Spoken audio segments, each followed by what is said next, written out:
अगला क्वेश्चन है सर, क्या सीए करने के बाद भी फीमेल्स आर्मी ज्वाइन कर सकती हैं?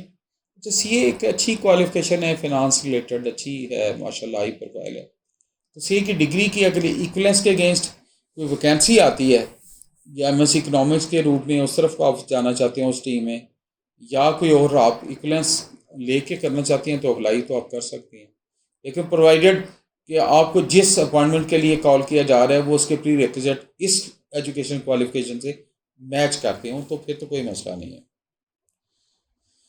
नेक्स्ट क्वेश्चन है, अस्सलाम वालेकुम sir, I hope that you are doing well, thank you very much. Have a question, actually I am doing ACCA foundation level, so am I eligible for PMA long course because according to IBCC ACA foundation level is equivalent to A level O level, please answer।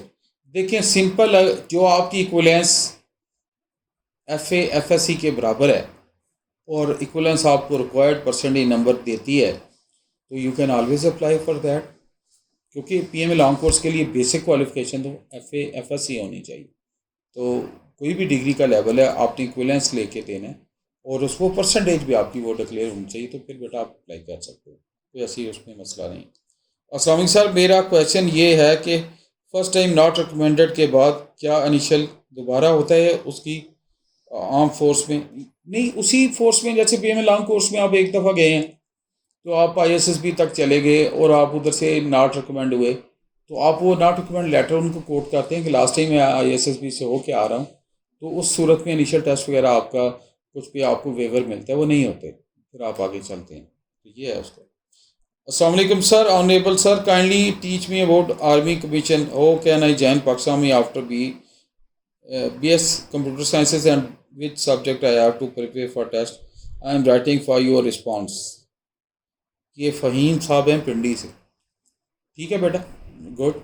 आप बहुत सारे लंबा सवाल आपने एक ही question में cover कर दिया। आपकी PMA लॉन्ग कोर्स में कमीशन के लिए क्वालिफिकेशन FA FSC होनी चाहिए, मैं दोबारा बता देता हूँ, और उसकी प्रिपरेशन करें। डिफरेंट लेवल ऑफ टेस्ट हैं, इनिशियल हैं, फिर उसके बाद मेडिकल है, फिर ISSB है, फिर उसके बाद फाइनल मेडिकल टेस्ट होता है आपका।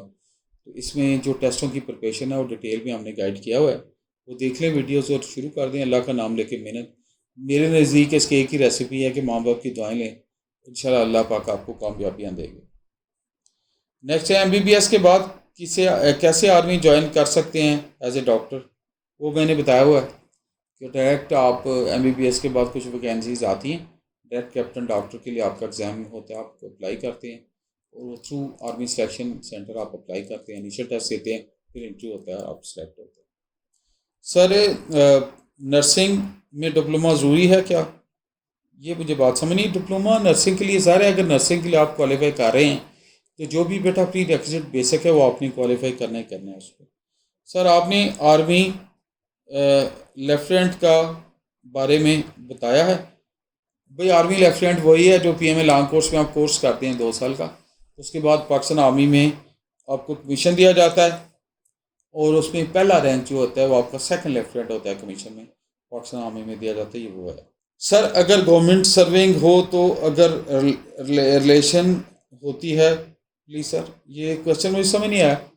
मुझे लग रहा है कि आप पूछना चाह रहे हैं कि अगर गवर्नमेंट सर्विस है तो एज में रिलैक्सेशन होती है कि नहीं। वो बेटा होती है एज़ पर गवर्नमेंट रूल, क्योंकि आर्मी भी फेडरेशन का अदारा है ना, फेडरल अदारा है, तो वही रूल है, इस पर अप्लाई करके एज में आपको वेवर मिलता है।